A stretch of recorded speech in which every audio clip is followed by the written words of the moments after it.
કે જે જીવ ખાલી માત્ર નામ જપ કરશે તો પણ એક એક યજ્ઞનું ફળ એને પ્રાપ્ત થશે. એટલું જપ યજ્ઞનું મહત્વ છે. એક નામનો જપ કરો ને એક યજ્ઞનું ફળ મળે. આ કળયુગની અંદર આ એક કળયુગનો એક સદગુણ સારો છે. ભગવાનના નામનું સ્મરણ કરવું, નામ સાથે જોડાયેલા રહેવું, હરિનામ સંકીર્તન રોજ કરવું. જેનાથી શું થશે કે ઈશ્વરની પ્રાપ્તિ થશે, બ્રહ્મની પ્રાપ્તિ થશે. શ્વાસે શ્વાસે જપી શકાય એવું કોઈ મંત્ર હોય ને તો એનું વધારે જપ કરવો. શું કામ? કે દરેક શ્વાસે એનો જપ થવો એ જરૂરી છે. શું કામ? કે કયો શ્વાસ આપણો અંતિમ છે એ આપણને ખબર નથી.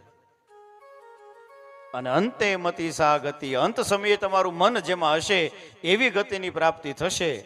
એટલા માટે હરિનામ સ્મરણ કરવાથી